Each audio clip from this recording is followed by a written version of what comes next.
à la recherche des mines d'or.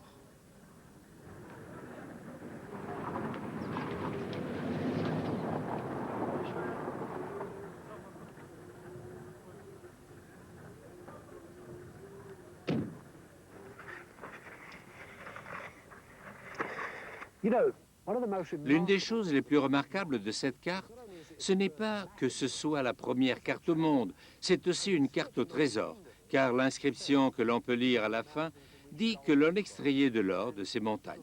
Si vous faites très attention et que vous regardez de très près le paysage, vous pourrez situer les anciennes mines d'or.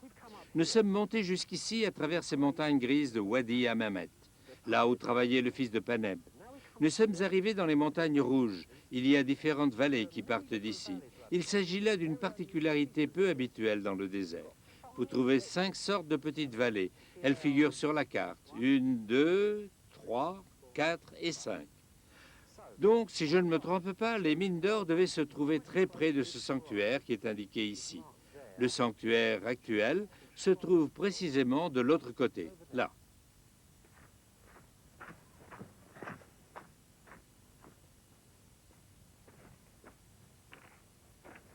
J'escalade donc ce que l'on appelle sur la carte les montagnes d'or. Je grimpe vers le sanctuaire d'Amman, dans la montagne même.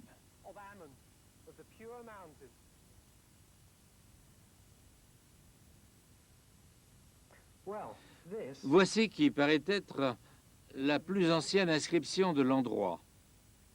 Et ce n'est que du grec ancien. Mais je crois qu'il s'agit du sanctuaire d'Amman, car les lieux saints occupent le même endroit pendant fort longtemps. Ainsi, disons que c'est le sanctuaire d'Amman et que ces montagnes tout autour, sur l'ancienne carte, sont les collines où l'on trouvait l'or. Cette route est la même qui mène vers la mer. L'ancienne carte nous explique donc ce que sont les montagnes d'argent et d'or.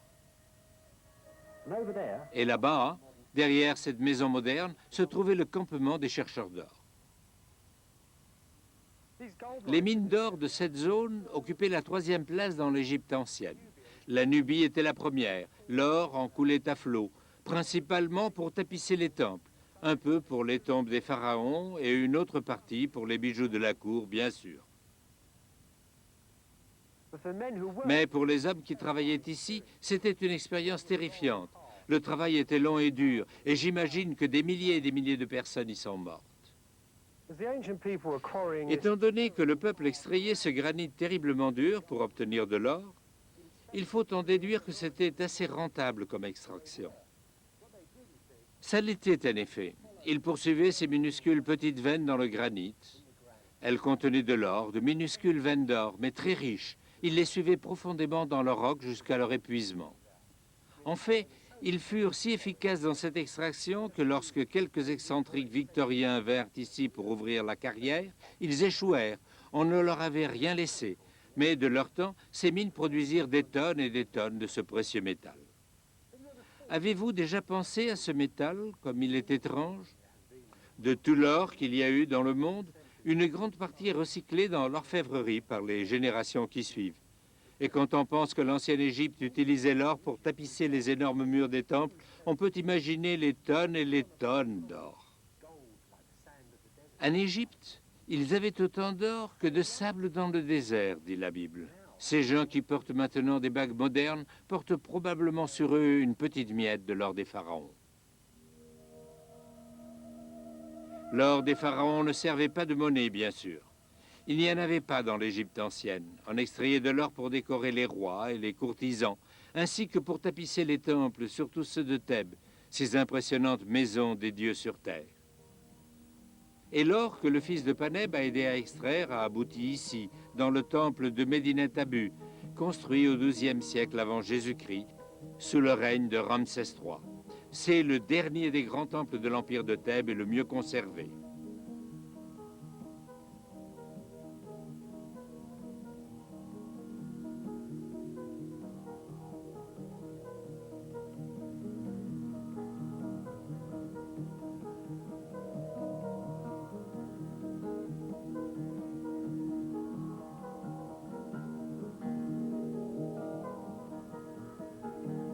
À côté de ces grands temples de pierre, il y avait les palais des rois construits en briques de terre.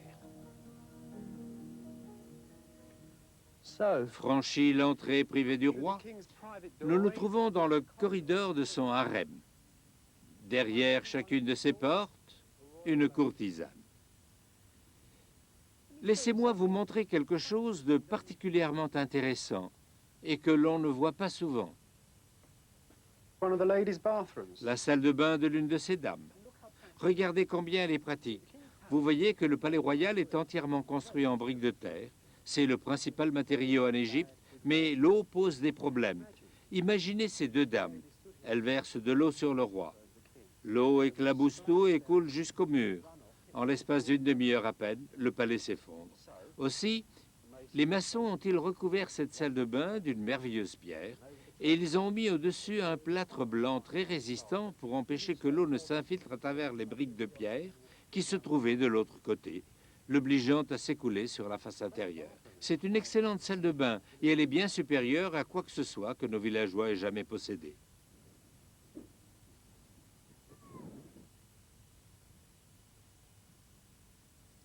Voici le cœur de l'État égyptien, le centre de l'Empire. C'est là que l'on préparait les expéditions des mines d'or, là qu'il était emmagasiné, et on y apportait l'or lorsqu'il avait été extrait. C'est la capitale économique de l'Égypte. Il s'agit d'un concept particulièrement difficile à expliquer, car l'État fonctionnait d'une manière totalement différente à celle de l'époque moderne. Imaginez l'Europe moyenâgeuse avec un roi, des nobles et des paysans qui travaillaient pour les nobles, qui à leur tour soutenaient le roi. C'est la même chose ici, sauf que les nobles, ce sont les dieux. Le roi qui possédait toute l'Égypte avec ses habitants répartissait la terre entre les différents dieux. Les prêtres des dieux construisaient leurs temples et touchaient tout le produit de la terre. Ils l'offraient aux dieux sur les autels des temples, et quand les dieux s'en étaient gorgés, ils le rendaient aux prêtres qui l'utilisaient pour leur propre alimentation et maintenaient également le roi. C'est une idée extraordinaire. Ils construisaient aussi des églises ou des temples comme on le voit. Un peu comme le palais de l'Élysée, le Parlement, la Chambre des députés ou le Louvre. Les palais, les bureaux du gouvernement, tout ensemble. Autour de ce temple, qui dans le fond est un lieu saint, on trouve les greniers de l'Égypte, les écuries, les entrepôts, les ateliers de sculpture, les demeures des prêtres et au centre de tout cela, le temple du Dieu.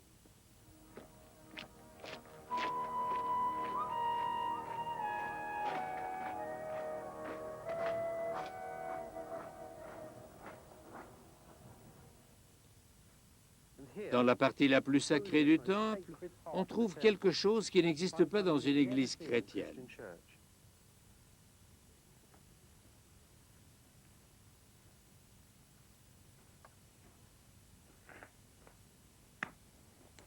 Une boucherie et un grand taureau grondant dans la lumière du soleil. Il a vécu toute sa vie dans une étable et a été spécialement engraissé pour ce moment précis quand il est conduit au temple pour le sacrifice. On l'a orné de guirlandes, de plumes d'autruche sur ses cornes, et ses sabots sont tout recroquevillés car il n'a jamais marché auparavant. Il n'a en réalité existé que pour ce moment où il est mené à la boucherie pour le sacrifice. Dans un certain sens, il représente l'essence du contrat qui existe entre les hommes et les dieux, car de l'autre côté du mur, il y a le sanctuaire d'un dieu. Le voici. Les dieux donnent à l'homme la nourriture, les hommes l'offrent en retour aux dieux, et à la fin de la journée, les prêtres reprennent la nourriture sur les autels et la mangent eux-mêmes. Le compte rendu de cette vaste combine sacrée de quelques 70 000 personnes couvre tout le mur. Cette partie du calendrier du temple, en face de moi, représente les rations offertes aux dieux chaque jour. C'est ce qui vient de la campagne que l'on sort des entrepôts du temple. Le temple est placé sur les autels des dieux et redistribué aux employés du temple, c'est-à-dire aux prêtres, aux comptables et même à nos villageois.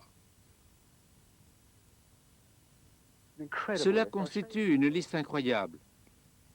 Je vais vous montrer comment cela fonctionne. Tout y est inscrit, les légumes, les oignons, les herbes, le pain, 8000 miches de pain. Ici, vous pouvez voir les quantités. Ces petites volutes représentent les centaines. et ces courbes sont les dizaines. Ces bâtons, les unités. Ainsi, on peut en compter 365 par jour. Le total de toutes ces colonnes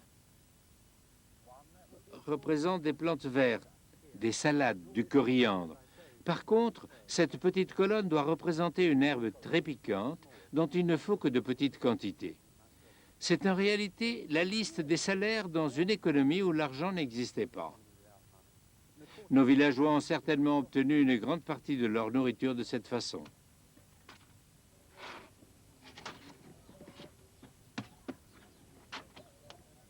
Les constructeurs de tombes de notre village étaient des fonctionnaires.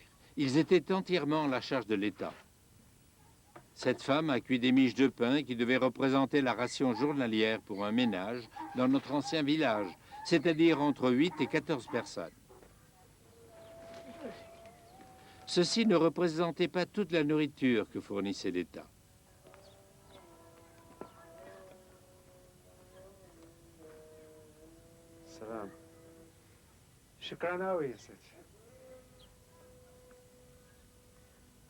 Ce pain a été le dernier livré.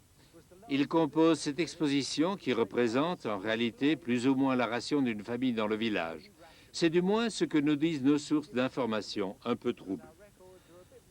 Celles des scribes égyptiens aussi, car lorsqu'ils parlent de portions d'aliments, ils ne nous disent jamais exactement de combien se compose la portion.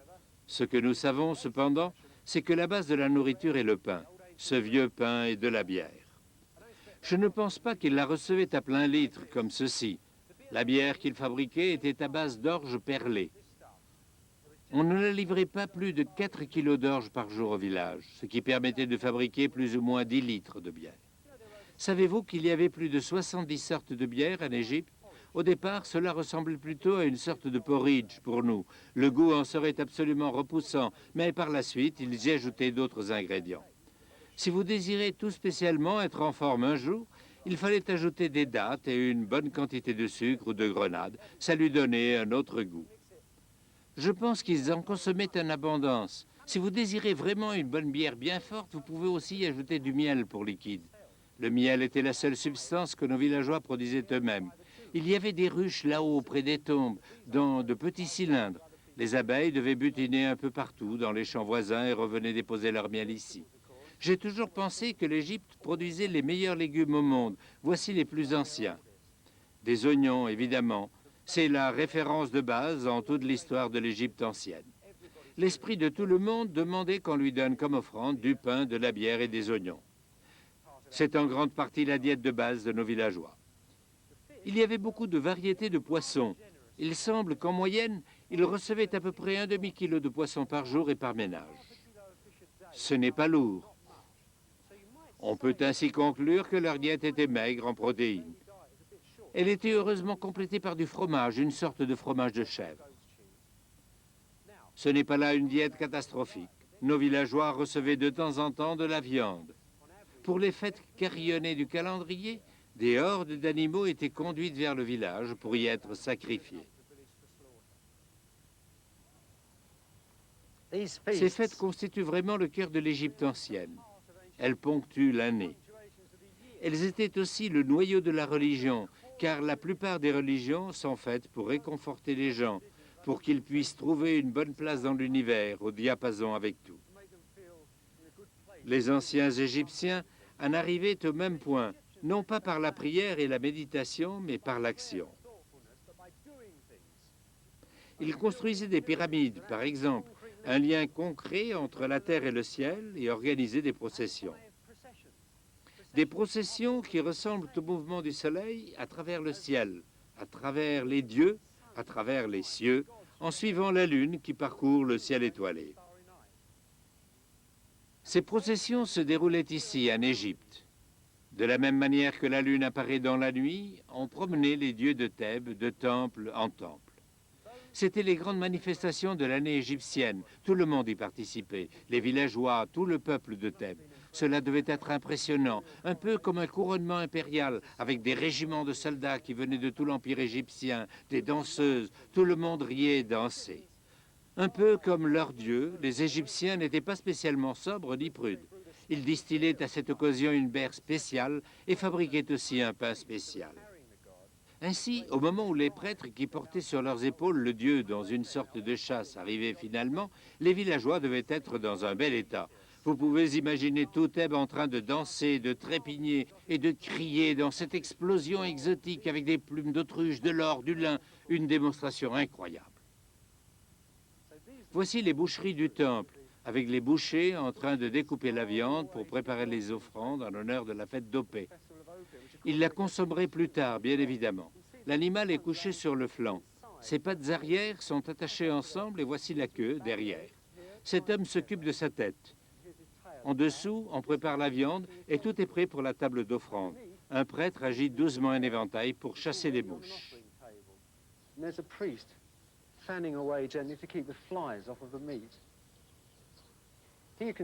Nous voici un peu plus tard au moment de la préparation de l'autel des offrandes. Voici des fruits et des morceaux de viande. Un prêtre verse du vin dans un bol qui sera ensuite versé sur l'ensemble des offrandes. Voici deux prêtres qui mettent une dernière main aux préparatifs.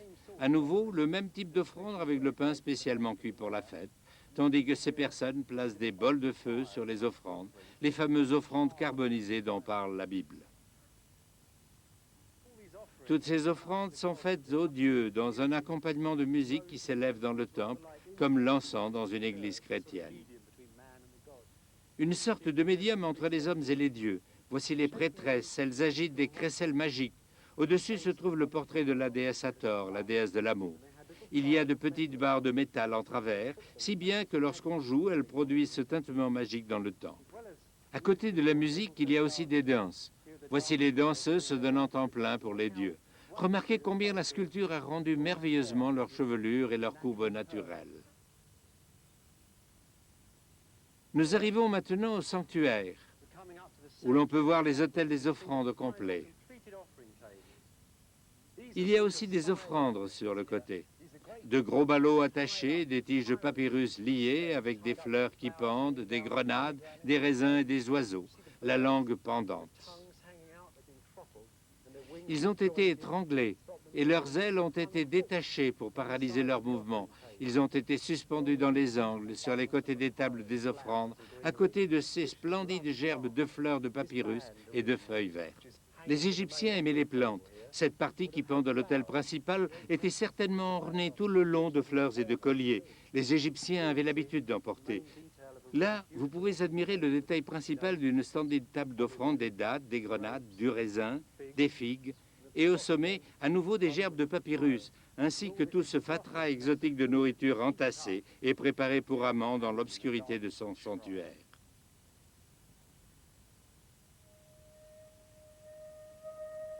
Mais il n'y avait pas que du bon temps. Bientôt, les hauts murs de Médine et Abu protégeraient nos villageois des bandes de tribus du désert.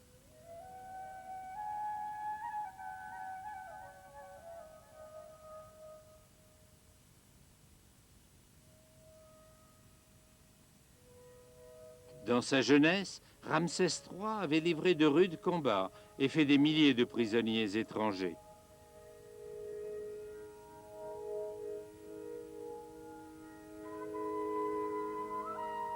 Après ces batailles, il coupait les mains de ses adversaires sémites morts et les pénis des tribus barbares qui n'étaient pas circoncis. Les scribes royaux en établissaient des listes pour les présenter au grand dieu de Thèbes. Mais Ramsès III abandonna Thèbes pour aller vivre dans le delta, où ses successeurs et lui-même passèrent le plus clair de leur temps à chasser les taureaux sauvages des marécages et à construire de frais palais scintillants. Les rois emmenaient leur armée avec eux. La vieille Thèbes, riche en or, en âge et en indiscrétion, serait laissée sans défense. Les forces naturelles menaçaient également Thèbes. Lentement, presque imperceptiblement, le Nil se rétrécit à cause de la sécheresse qui atteignait les lacs de l'Afrique centrale. Le Nil est le sang et la vie de l'Égypte. Sans lui, pas de vie. Rien.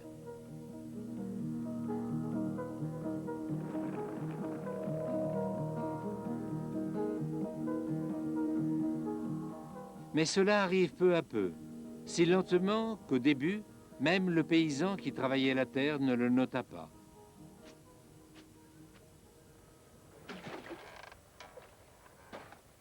Progressivement, de plus en plus de terres doivent être irriguées artificiellement.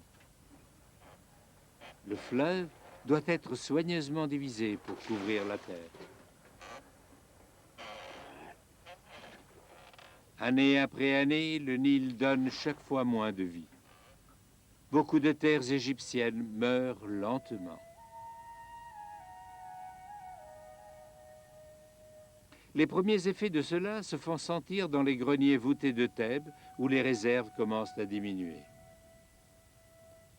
Pour nos villageois qui travaillaient dans cette tombe, la tombe de Ramsès III, des temps maigres, commence. Étant donné que le gouvernement vivait dans le delta, une bureaucratie peu solide s'occupait de Thèbes. Mois après mois, les hommes qui travaillaient dans cette tombe voient leur niveau de vie diminuer. Les provisions tardent à leur parvenir. Personne ne semble s'en soucier. Ils se plaignent, mais personne ne fait attention à eux. Un beau matin, lorsqu'ils arrivèrent, leur indignation parvint à son comble et ils abandonnèrent le travail.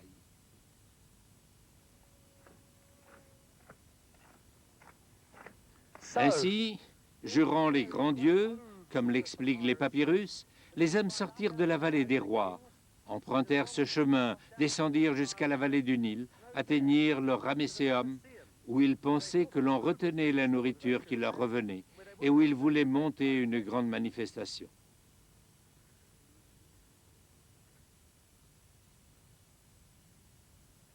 Quand les hommes viennent protester, on ne peut affirmer qu'ils sont étourdis par la faim, mais ils étaient suffisamment fâchés pour le dire. Ce qui se passait, en fait, c'est qu'il s'agissait d'artisans professionnels qui pensaient qu'ils étaient maltraités. Ils pensaient que les prêtres retenaient leurs rations pour les temples, que les autorités les avaient oubliés, qu'il n'y avait personne à qui se plaindre, et en général, on les méprisait. En fait, cela ressemblait très fort à une manifestation moderne. Ils se rendaient au Ramesséum pour régler leurs comptes à tout le monde.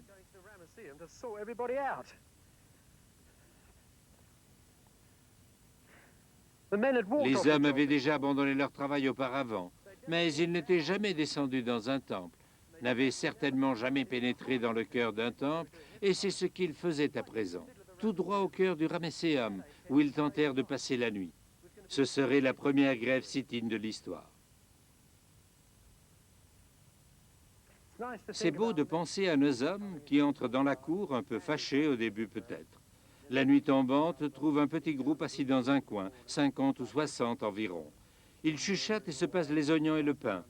Dans le fond, ils finirent par gagner. Ils firent quelques grèves de plus et petit à petit, la situation s'arrangea. On augmenta leurs rations. Ils ne reçurent jamais les quantités auxquelles ils étaient habitués auparavant, mais suffisamment pour tenir le coup. Mais il se passa quelque chose de plus important que gagner simplement une grève. Ils perdirent une plus grande bataille, car la communauté se scinda. Auparavant, dans la vallée, les scribes, les chefs de la police et tous les personnages importants du village ne faisaient qu'un avec la communauté. Mais pendant la grève, ils n'avaient pas soutenu les artisans qui s'étaient manifestés seuls. Dans un certain sens, ce fut la première division de classe de l'histoire et jamais rien ne fut plus comme avant.